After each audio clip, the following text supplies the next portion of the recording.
Bupati Sintang Jarod Winarno dengan didampingi Asisten 2 Sekda Sintang Justinus Jukardi beserta Wakil Ketua Komisi C DPRD Sintang Senen Mariono menghadiri launching Ompu Betabas atau optimalisasi Puskesos bersama tuntaskan bantuan sosial. Hadir juga pada launching ini Kepala Dinas Sosial Sintang Setina, Forkopimda, pimpinan organisasi perangkat daerah di lingkungan Pemda Sintang, serta beberapa kepala desa yang telah memiliki pusat kesejahteraan sosial. Bupati Sintang dalam arahannya mengatakan kita masih menghadapi banyak masalah bantuan yang tidak tepat sasaran karena masih banyak orang yang mengeluh kepadanya. Mereka yang miskin tidak dapat bantuan, tetapi yang kaya malah mendapat bantuan, terutama bantuan langsung tunai dana desa.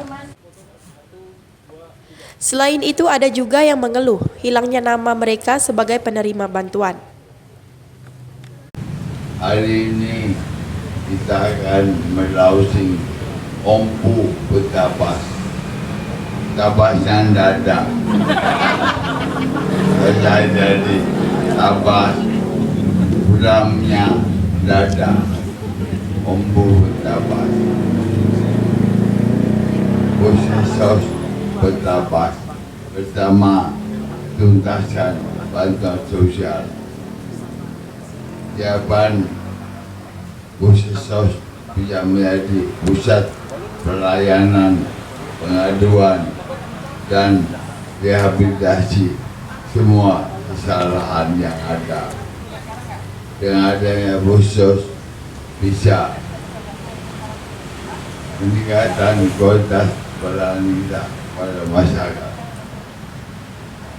Terkait dimaksud kepada sahabat dan kepala desa yang sudah membuat Puskesos, lurah Puskesos, ada Puskesos terbahasa,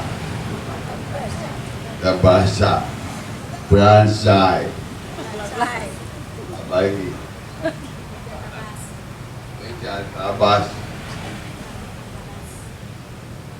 luar tabas. Di dalam laporannya, Kadis Sosial Sintang Setina mengatakan, pengalaman beberapa tahun yang lalu dalam penyaluran bantuan sosial ini, kita tidak optimal dalam arti tidak tepat waktu, tidak tepat sasaran, serta tidak tepat jumlah. Salah satu penyebabnya yaitu belum adanya wadah yang terintegrasi untuk penyaluran bansos.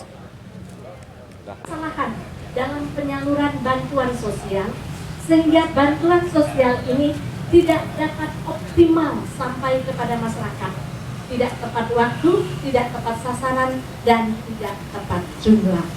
Adapun beberapa hal penyebabnya, yang pertama, belum adanya wadah yang kredibel dan terintegrasi yang membantu penyaluran bantuan sosial. Wakil Ketua Komisi C DPRD Sintang Senen Mariono mengatakan dibentuknya pos bantuan sosial ini sebagai sarana penyambung program pemerintah pusat maupun kabupaten jika ada bantuan-bantuan agar tepat sasaran. Dan Senen Mariono juga berharap jangan seperti yang dikatakan oleh Bupati tadi, yang seharusnya dapat menjadi tidak dapat, sedangkan yang tidak berhak mendapat bantuan malah menjadi dapat bantuan, sehingga dapat menimbulkan konflik horizontal. Ini fungsinya sebagai sarana penyambung program pemerintah pusat maupun kabupaten. Kalau ada bantuan-bantuan supaya tepat sasaran, cepat, tepat, dan akurat. Jangan sampai, nah, kata Pak Bupati tadi, yang harus dapat lalu tidak dapat, yang harusnya tidak dapat malah dapat. Ini bisa menimbulkan konflik horizontal. Tapi insya Allah dengan dibentuk Puskesos ini ya, di beberapa desa dan kelurahan tadi, ke depan datanya valid. Yang penting pendataan dulu. Nah tadi kan kependudukan ya perlu. Jadi KTP dan alamatnya harus jelas, tingkat ekonominya harus jelas. Jadi sasarannya, endingnya itu harus tepat sasaran, cepat pelaksanaan, tidak terjadi konflik sosial karena ada cemburu sosial tadi. Yang penting dengan Puskesos nanti yang berhak mendapatkan bantuan pemerintah pusat maupun daerah harus dapat. Gitu. Mampu Betabas dan Puskesmas Betabas Kabupaten Sintang Sintang TV melaporkan. semoga dapat memberikan sejahtera